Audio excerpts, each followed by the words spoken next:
de noviembre de 2017. Se pierde comunicación con el submarino TR-1700 Ara San Juan, con 44 tripulantes a bordo. Las autoridades alertan de una explosión en aguas oceánicas e informan que el incidente ocurre debido a la ausencia de activación de la balsa de emergencia y la ruptura completa de las comunicaciones en el navío, desde entonces desaparecido en el Atlántico Sur. Pericias posteriores indicaron acumulación de hidrógeno tras un cortocircuito en sus baterías de proa, como causa final. Muchos familiares dieron por muertos a los tripulantes. Otros, a pesar de los indicios fatídicos, mantenían esperanza de recuperar a sus seres queridos. ¿Cuál fue la respuesta del Estado argentino? Administración de justicia y garantía de seguridad son dos de las funciones que peor desempeña el Estado argentino y apenas 1 de cada 10 cree en las instituciones gubernamentales. Parte de las conclusiones de un estudio hecho por el Observatorio de Tendencias Sociales y Empresariales de la Universidad del Siglo XXI. Y oiga que la estadística no es más que el eco de lo que ocurre cuando se dan tragedias como la del submarino Ara San Juan, desaparecido el pasado 15 de noviembre con 44 tripulantes a bordo, en las aguas del mar Argentino y a 200 kilómetros de la costa de Chubut, justo cuando navegaba hacia Mar del Plata desde Ushuaia. Ciertamente el gobierno inició la búsqueda, pero pocos, muy pocos, creían en respuestas concretas y en voluntades ciertas. Santiago Maldonado, submarino Ara San Juan, buque de salvamento Ara Guaraní, casos Amia y Nisman. Preguntamos, ¿Argentina, justicia cegada? Pongamos el punto en la I. El operativo de búsqueda del submarino Ara San Juan contó en principio con 3 buques, 2 argentinos, el destructor Sarandi y el aviso Islas Malvinas, este último con el vehículo de control remoto Panther Plus ruso a bordo, y el buque oceanográfico Yantar, ambos de procedencia rusa. Los familiares de los 44 tripulantes denunciaron negligencia en los operativos de búsqueda por parte de las autoridades argentinas. La búsqueda llegó a contar con 28 buques, 16 de la Armada Argentina, 9 aeronaves, 3 de la Armada Argentina, 4.000 hombres involucrados, 3.200 de la Armada Argentina. También contó con 18 países de apoyo. Por último, la búsqueda se hizo mediante unidades aéreas y navales que barrieron un total de 557.000 millas náuticas cuadradas de exploración visual y 1.049.479 millas náuticas cuadradas de exploración radar. Esto sin obtener contacto siquiera con las balsas salvavidas.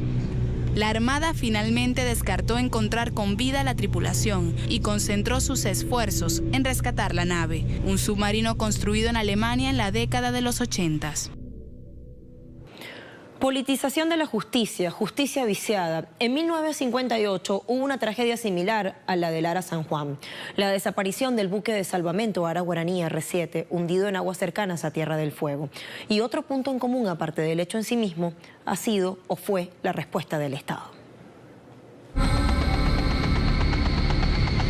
15 de octubre de 1958, el buque de salvamento de la Armada Argentina Ara Guaraní R7 se hunde cerca de la provincia argentina de Tierra del Fuego. 38 tripulantes a bordo. Nunca se encontraron sobrevivientes. Estela Maris Romero, hija de uno de los desaparecidos, ve un parecido con la desaparición en 2017 del submarino Ara San Juan. Lo que más me asombró en esta oportunidad es que en todos estos años el sistema no cambió. Los mismos discursos, los mismos protocolos. 1958. No descartamos que estén a la deriva. 2017. No descartamos que estén en superficie. 1958. No vamos a dejar de buscarlos. 2017. Los vamos a buscar hasta que los encontremos. 1958. Están desaparecidos.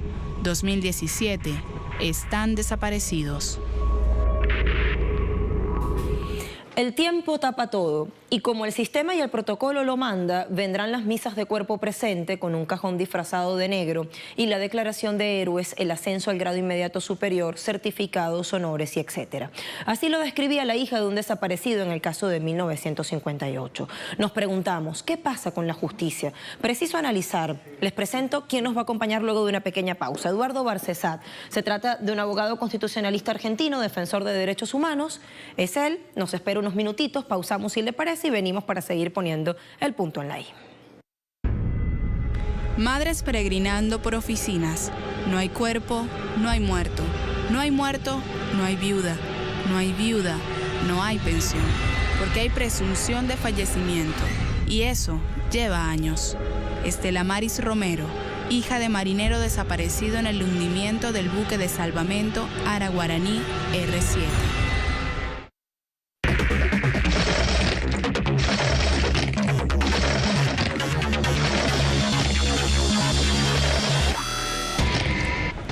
Miguel Etxecolás fue director de investigaciones de la Policía de la Provincia de Buenos Aires durante la dictadura militar de 1976 a 1983, que según organizaciones de derechos humanos y familiares víctimas, dejó al menos 30.000 desaparecidos.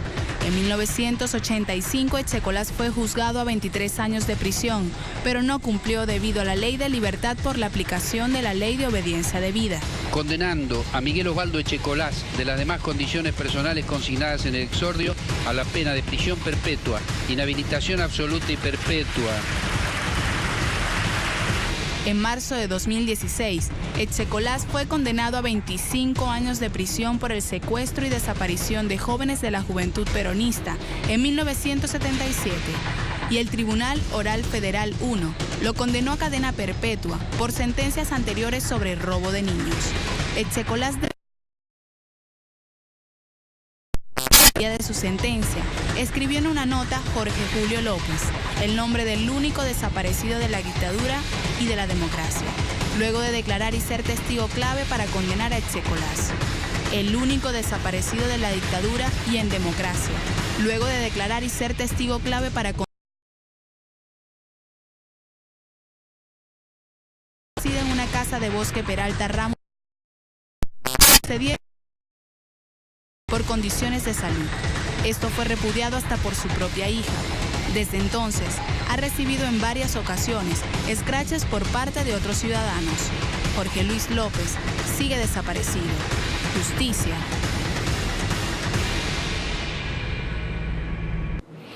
Nos acompaña Eduardo Barcesat, abogado constitucionalista y defensor de derechos humanos de Argentina. ¿Cómo está? Le agradecemos este tiempo para Telesur.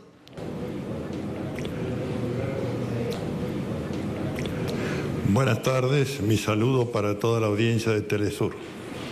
Santiago Maldonado, AMIA, Nisman, cantidad de casos irresueltos, sin detenidos ni versiones oficiales, y cuando toca hablar del número de desaparecidos de una dictadura oprobiosa y apelar a la vocación de mirar al pasado, el presidente contesta con ligereza y desinterés, no sé. ¿Qué es lo que pasa? Porque además da la impresión de que se trata de algo cíclico. ¿Cómo lo ve usted? Bueno, este gobierno ha abandonado todo lo que fue política de derechos humanos desde el recupero de la democracia en Argentina, me refiero al año 1983 para acá, recuperación y política que se acentuó bajo el gobierno del presidente Néstor Kirchner y de Cristina Fernández de Kirchner. Pero bastó el arribo del actual gobierno y se ha producido un deterioro, un derrumbe institucional. Se ha afectado la división de poderes, se ha retrogradado las políticas de derechos humanos, se está beneficiando indebidamente a represores, genocidas, responsables de crímenes de lesa humanidad y en definitiva tenemos una justicia que solamente es un instrumento de persecución de los funcionarios del exgobierno y de los militantes populares y ahora una sombra, un cono de sombra va sobre los pueblos originarios, particularmente nuestra población mapuche en el sur del país, que son presentados como si fueran una organización terrorista que estuviera actuando a modo de poner en peligro la democracia, el Estado de Derecho, etc. En realidad, lo que está detrás de esta campaña contra los pueblos originarios es tratar de desalojarlos de las tierras que ancestralmente les pertenecen y que la Constitución Nacional reconoce como de propiedad comunitaria de los pueblos originarios. Bueno, en lugar de llevar adelante esa política que está puesta en la ley suprema de la nación, lo que hay es una persecución desatada sobre estos pobladores para buscar de arrinconarlos, de despojar, para permitir que la propiedad privada de los grandes terratenientes que están en el sur del país, y nombro entre ellos a Benetton, nombro entre ellos a Joe Lewis, que es socio del presidente Macri, toda esta política infame deteriora la institucionalidad y desnuda el carácter que tiene el Poder Judicial de ser custodio del privilegio y no el estandarte de los derechos, de las garantías, de los derechos humanos y de su consecución y tutela jurisdiccional. No, todo esto se ha tirado por la borda muy rápidamente en estos 2 años y estamos viviendo la rara situación de un gobierno con legitimidad de origen, pero que al apropiar las facultades que le competen a los otros poderes, me refiero al Poder Legislativo y la infisión que ha provocado en el Poder Judicial, tiende a convertir a este gobierno en un unicato y, por cierto, con grave desmedro para las clases mayoritarias argentinas, me refiero a las clases populares, ha aumentado la pobreza, la exclusión social y se pretende disciplinar también a los sindicatos. En definitiva, hay un derrumbe institucional y un derrumbe económico. Debemos recordar que este gobierno es el que ha colocado a la Argentina en situación de mayor riesgo respecto de sus recursos y riquezas naturales, porque han sido puestos como garantía de repago de la deuda externa, que ha crecido de un 18% sobre el Producto Bruto Interno al 51%. Y estamos en una situación en que todos los economistas, incluso los que han favorecido a este gobierno, vaticinan una cesación de pagos, un default y, por supuesto, el desprestigio consecuente para la Argentina y el riesgo sobre sus recursos y riquezas naturales. Me refiero muy especialmente a los minerales estratégicos para el desarrollo científico-tecnológico, como son el litio, el sílice y el tungsteno, que ya se ve la voracidad del capital financiero internacional de apropiarse de estos recursos. Señor Barcesat, Poder Judicial apenas un eslabón de toda esta cadena tan compleja que ya usted nos está explicando. ¿Quiénes son los que están detrás? Hoy día, ¿quiénes son los que imparten justicia? Pongámosle comillas a la palabra. Bueno, debemos decir que el partido del poder tiene 3 patas. La primera, el poder económico transnacional. La segunda, los medios hegemónicos de comunicación social, que son los que etiquetan y alientan la persecución. Y la tercera pata es la pata podrida de la justicia, que lamentablemente es mayoritaria y que está al servicio del privilegio y que no vacila en tirar por la borda la racionalidad del discurso jurídico y de las prácticas jurisdiccionales, particularmente del Poder Judicial, que no es ni representativo ni republicano. Es un poder aristocrático, vitalicio y que está puesto para impedir los cambios y no para acompañar los procesos de inclusión y de igualación social. Y quiero preguntarle, en los años anteriores, inmediatamente anteriores a la gestión de Mauricio Macri, ¿la cuestión era diferente? ¿Cuál era la idea de justicia que se manejaba en esos años?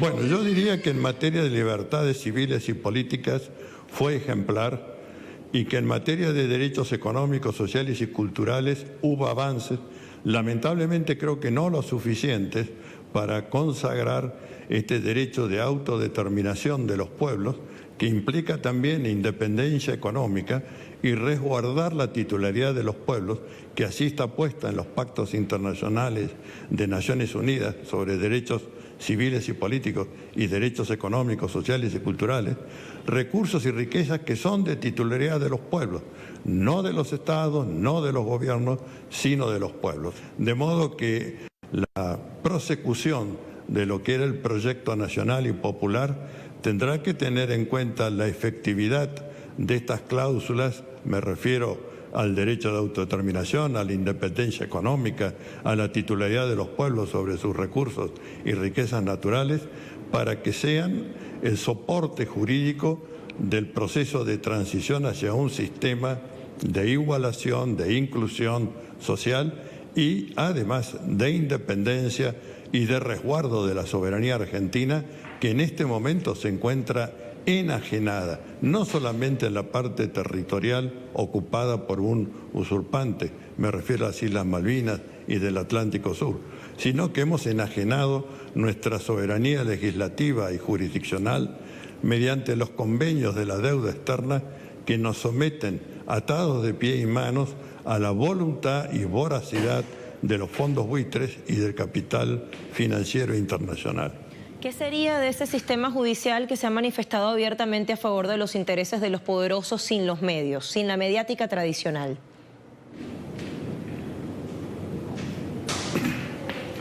Bueno, repito, hay una alianza estrecha entre los medios hegemónicos y, por supuesto, este tramo dominante del Poder Judicial que sirve a los intereses y que tiene una ligazón, yo diría, prácticamente de hermanos siameses con estos medios hegemónicos y que, por lo tanto, incluso actúa de modo que lo que se hace en persecución política tiene garantizado el espectáculo abominable de la pena, es decir, van a buscar a un exfuncionario que no tiene armas, que ha estado siempre a derecho, que ha concurrido a la justicia todas las veces que se lo ha convocado, lo van a detener y es como si fueran a detener a una banda de peligrosos narcotraficantes o de una célula islámica terrorista. Realmente no tiene ningún sentido, salvo el de dar ese espectáculo abominable de la pena y de satisfacer con esto y ocultar con esto también el fracaso económico y el derrumbe institucional del gobierno, porque los problemas que dijo que iba a resolver no resolvió uno, ni la inflación, ni la pobreza cero, ni la inclusión, ni la lluvia de inversiones. Todo eso fue una retórica vacua para ocultar un proceso real en el que los únicos fondos existentes son los fondos que se contraen por deuda y que facilitan la fuga de capitales hacia los paraísos fiscales y resolver los temas de déficit de la balanza de pago y el déficit fiscal. Y pareciera, señor Barcesat, que lo que sí no es una retórica vacua es ese paquete de reformas y ajustes que ha puesto muy rápidamente en marcha el gobierno de Mauricio Macri. Quiero preguntarle a propósito de la palabra reforma, ¿es posible una reforma pero en el sentido más positivo de la palabra de ese sistema judicial en estos tiempos, en tiempos de Mauricio Macri, cuando el fallo del 2x1, por ejemplo, el gobierno dijo que lo rechazaba? Entonces puede creerse que no se trata en esos casos de alianzas muy estrechas con el Ejecutivo también, así como ocurre con los medios. Bueno, desde ya que la reforma constitucional supone un recupero del poder político por parte del bloque social que se opone objetivamente al gobierno de Mauricio Macri. Esto de ninguna manera podría obtenerse ningún avance bajo la actual estructura del poder en la Argentina. De modo que digo, este es el proyecto de largo alcance para que los procesos de transición social, me refiero a la nueva Constitución, tengan un marco de legitimación y sea la vía regia para la consecución de los derechos humanos, tanto como libertades civiles y políticas, como asimismo de derechos económicos, sociales y culturales. Pero mientras tanto, tenemos que enfrentar en la coyuntura y en el día a día el derrumbe. Por ejemplo, el 10 de enero de este año se dictó un decreto de necesidad y urgencia de 192 artículos, 20 y tantos capítulos, que modifica 140 disposiciones legales y deroga 19 de ellas. ¿Desde cuándo, por un decreto de necesidad y urgencia, el Poder Ejecutivo puede asumir, usurpar potestades legislativas? Inmediatamente promovimos la denuncia penal y contencioso administrativa en el mes de enero, que es mes de feria judicial, pidiendo a los jueces de turno que habilitaran la feria para tratar este tema de extrema gravedad institucional, porque es despojar totalmente al Congreso de la Nación de la función y la potestad legislativa. Bueno, la respuesta de los jueces donde cayó esto fue que no había urgencia, que el tema podía ser tratado en el periodo ordinario, y recién ahora, lentamente, al reabrirse el 1 de febrero la actividad judicial, estamos asistiendo a los primeros y tibios pasos en la materia. De modo que, volvemos a decir, es una lucha muy difícil, muy despareja, pero no hay otra alternativa para el pueblo argentino que estar movilizado frente a esta pérdida de la calidad de vida y pérdida de la calidad institucional para recuperar el proyecto Trunco en el 2015. Quiero preguntarle ya para finalizar, ¿qué tan grave es la situación de Argentina respecto de otros países? Es decir, ¿es el común en los países de nuestra región? Bueno, esto está ocurriendo con extremada similitud en Brasil. Pienso que en Chile el retorno de la derecha al poder político implica también una regresión. Está amenazado el proceso en Bolivia y en Ecuador. En Ecuador, evidentemente, lo han capturado al candidato que había ungido Rafael Correa y que ahora se pretende desnaturalizar la constitución vigente para llevar a un impedimento legal la reposición de una candidatura y liderazgo de Rafael Correa. De manera que estamos, y como ustedes saben, Venezuela acosada, inspirado e instigado por Estados Unidos, pero que tiene otros a su servicio, entre ellos, por supuesto, el gobierno argentino, que en eso está alineado desde el primer momento en buscar de vulnerar la situación de Venezuela. De modo que el proceso no es solo en la Argentina, pero diría también que es centralmente en la Argentina y que tiene una estrecha analogía con lo que está sucediendo en la gran República de Brasil. Y creo que vamos a tener que alimentar alianzas y trabajo conjunto y solidaridad conjunta para que, bueno, Lula pueda ser candidato, para que termine la ficcional persecución judicial, y en la Argentina para que también los candidatos populares puedan recuperar su habilidad para la política y estar en la conducción del proceso de recupero del proyecto Trunco en el año 2015, ¿no? Señor Barcesat, en nombre del Punto en la I, le agradezco por este tiempo para ofrecer su mirada y sus consideraciones sobre este asunto que ocupa y preocupa a los pueblos de nuestra región. Hasta pronto. Hasta pronto. Bueno, es una justicia carente de legitimación popular por todas las irregularidades en las cuales se incurre. ¿Por qué la desconfianza de la gente? Presentamos la cronología de otro caso doloroso, el de Santiago Maldonado, que también nos da luces sobre este asunto. 1 de agosto, la Gendarmería y la Infantería de Chubut realiza un violento operativo sobre la comunidad de pobladores mapuche de Pulof en Resistencia, Cuyamén. Disparos y persecuciones. Santiago no puede cruzar el río y lo agarran. 4 de agosto, la Gendarmería declara que no lo tienen detenido. 5 al 7 de agosto, Prefectura Naval Argentina realiza un rastrillaje en el área del Pulof, Cuyamén. Buzos recorren y evalúan el río Chubut en cuanto a profundidad y corriente. 17 de septiembre, la hipótesis principal, Santiago Maldonado se ahogó en el río Chubut. Esto en contra de lo que observaron los buzos. El río tiene poca profundidad y poca corriente. 18 de septiembre, el juez Guido Otranto ordena otro rastrillaje con más de 300 efectivos de distintas fuerzas de seguridad. Esta vez sin familiares, sin abogado, sin organismos de derechos humanos. 1 de octubre, más de 100.000 personas en Plaza de Mayo, 40.000 en Córdoba, 35.000 en Rosario, marchan para pedir la aparición con vida de Santiago Maldonado. 15 de octubre, la diputada nacional Elisa Carrió declaró: hay un 20% de posibilidades de que Santiago Maldonado esté en Chile. 17 de octubre, el cuerpo de Santiago fue hallado en el río Chubut. 31 de diciembre, el único imputado por el caso de Santiago Maldonado, Emmanuel Echazú, fue ascendido al alférez. Para los familiares de Santiago, la decisión podría suponer cierto aval a prácticas represivas ilegales y una provocación a los familiares de las víctimas. Como se ve, un caso es más escalofriante que el otro. Es el poder concentrado que desaparece lo que no le conviene, que legitima golpes de Estado a presidentes o presidentas, según sea el caso, legítimamente electos por su pueblo, que falla a favor de los victimarios, que apuesta al desgaste y debilitamiento de los actores políticos que podrían poner coto a su agenda. Y está el ciudadano, las comunidades originarias, los movimientos populares que enfrentan en soledad un aparataje estatal intentando no solo hallar culpables o determinar responsabilidades, sino entender por qué se los quiere condenar a la nada. Pusimos el punto en la I.